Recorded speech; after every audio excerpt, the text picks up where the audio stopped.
সহজ ভাষায় স্বাস্থ্য টিপসের জন্য এখনই সাবস্ক্রাইব করুন ডক্টর ম্যাডাম।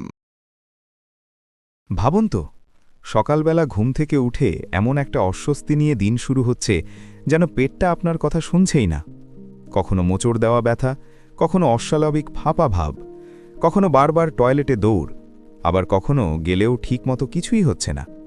আর সবচেয়ে কষ্টের বিষয় হল সব পরীক্ষা নিরীক্ষা স্বাভাবিক আসে। তখন মনে প্রশ্ন জাগে, তাহলে কি সবটাই আমার কল্পনা?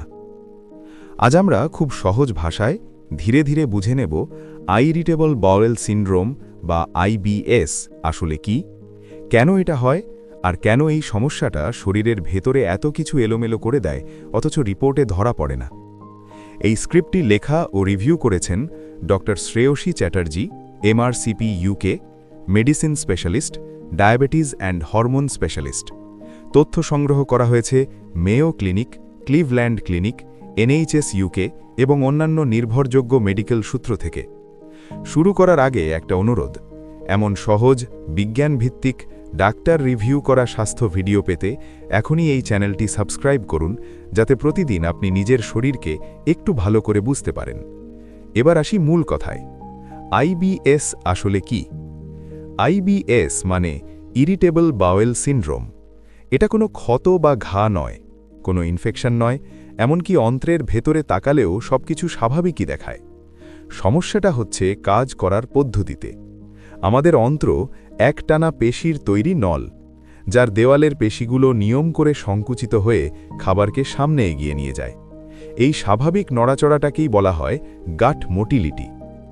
আইবিএসে এই নড়াচড়া অস্বাভাবিক হয়ে যায়, কখনো খুব বেশি জোরে, কখনো খুব দ্রুত, কখনো আবার এলোমেলোভাবে। এর ফল কি হয়?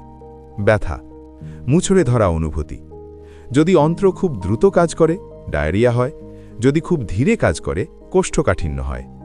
কিন্তু প্রশ্ন হল, এই অতিরিক্ত সক্রিয়তা কেন হয়? এর একটা বড় কারণ হল অন্ত্রের স্নায়ু।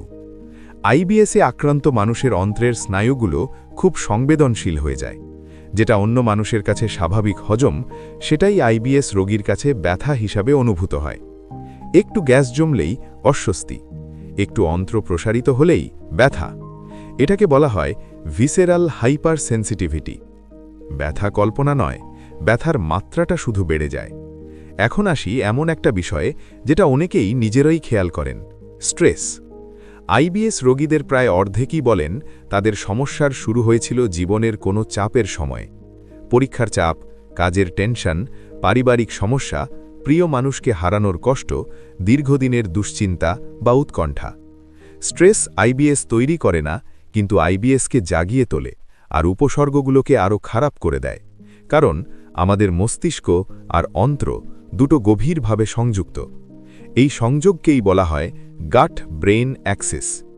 মনের ভেতরে চাপ বাড়লে মস্তিষ্ক থেকে অন্ত্রে যাওয়া সংকেতগুলো অস্বাভাবিক হয়ে যায়, ফলে অন্ত্র প্রতিক্রিয়া দেখায়, খিঁচুনি, ব্যথা, হঠাৎ টয়লেটের তাড়া, ফাঁপা ভাব। এই কারণেই অনেক সময় দেখা যায় খাবার এক থাকলেও মানসিক চাপ বাড়লেই আইবিএস বেড়ে যায়। আরেকটা গুরুত্বপূর্ণ কারণ হল আগের কোনো পেটের সংক্রমণ।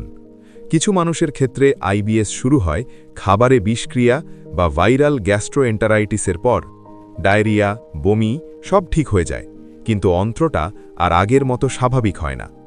এটাকে বলা হয় পোস্ট ইনফেকশাস আইবিএস। সংক্রমণ চলে যায়, কিন্তু অন্ত্র অতি সংবেদনশীল হয়ে পড়ে। খাবারের অসহিষ্ণুতা কিছু ক্ষেত্রে ভূমিকা রাখতে পারে, কিন্তু আইবিএস মানেই খাবারে অ্যালার্জি, এটা ঠিক নয়। এটা সিলিয়াক ডিজিজও নয়। তবে কিছু খাবার গ্যাস, ফাঁপা ভাব বা অন্ত্রের গতি বাড়িয়ে উপসর্গ ট্রিগার করতে পারে, বিশেষ করে যাদের অন্ত্র আগে থেকেই সংবেদনশীল। সাম্প্রতিক বছরগুলিতে আরেকটা বিষয় খুব গুরুত্বপূর্ণ হয়ে উঠেছে, গাট মাইক্রোবায়োম। আমাদের অন্ত্রে থাকা কোটি কোটি ব্যাকটেরিয়া ও জীবাণুর ভারসাম্য আইবিএস রোগীদের ক্ষেত্রে আলাদা হতে পারে। এই পরিবর্তন হজম, গ্যাস তৈরি, রোগ প্রতিরোধ ক্ষমতা, এমনকি মনের ওপরও প্রভাব ফেলতে পারে। এবার আসি আইবিএসের উপসর্গে। সবচেয়ে সাধারণ উপসর্গ হল পেট ব্যথা। পেটের যে কোনো জায়গায় হতে পারে, আসে যায়। মল বা গ্যাস বের হলে অনেক সময় কমে যায়। অনেকেই বলেন ব্যথাটা খিঁচুনির মতো। ফাঁপা ভাব খুব সাধারণ, দিনের শেষে পেট ফুলে থাকা, টান টান লাগা। মলের ধরন বদলে যায়, কেউ ডায়রিয়ায় ভোগেন, কেউ কোষ্ঠকাঠিন্যে, আবার কেউ দুটোই পালা করে হয়। মল খুব শক্ত, খুব নরম বা পানির মতো হতে পারে। মলের সঙ্গে শ্লেষ্মা থাকতে পারে। মল ত্যাগ করার পরও পুরো খালি হয়নি এমন অনুভূতি থাকতে পারে। সকালে হঠাৎ টয়লেটের তীব্র তাড়া লাগতে পারে। আইবিএসে আরও কিছু উপসর্গ দেখা যায়। বমি বমি ভাব, মাথা ব্যথা, ঢেকুর, ক্ষুধা মন্দা, অতিরিক্ত ক্লান্তি, বুক জ্বালা, এমনকি প্রস্রাবেরও সমস্যা হতে পারে। এর মানে এই নয় যে রোগ ছড়াচ্ছে, এর মানে হল স্নায়ুর সংবেদনশীলতা শরীরের একাধিক অঙ্গে প্রভাব ফেলছে।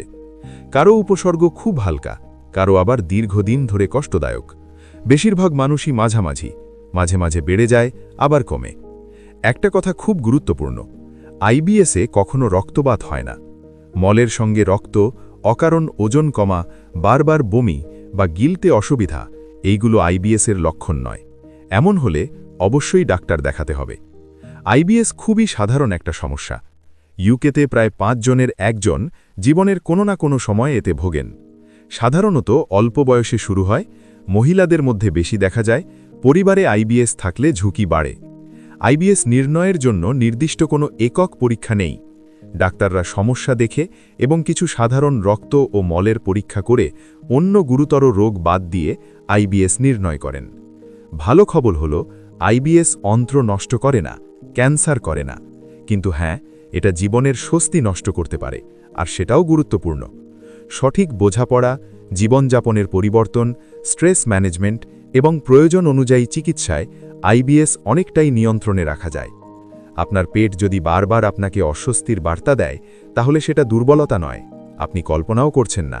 আপনার শরীর শুধু একটু বেশি জোরে কথা বলছে, আর সেটাকে বোঝা আর সম্মান করাই সুস্থতার প্রথম ধাপ। এই স্ক্রিপ্টটি লেখা ও রিভিউ করেছেন doctor Shreyasi Chatterjee, MRCP UK, medicine specialist, diabetes and hormone specialist. তথ্য সংগ্রহ করা হয়েছে Mayo clinic, Cleveland clinic, NHS UK এবং অন্যান্য নির্ভরযোগ্য মেডিকেল সূত্র থেকে। এই ভিডিওটি যদি আপনার উপকারে আসে, দয়া করে সাবস্ক্রাইব করুন এবং শেয়ার করুন, কারণ সচেতনতা থেকেই শুরু হয় আরোগ্য।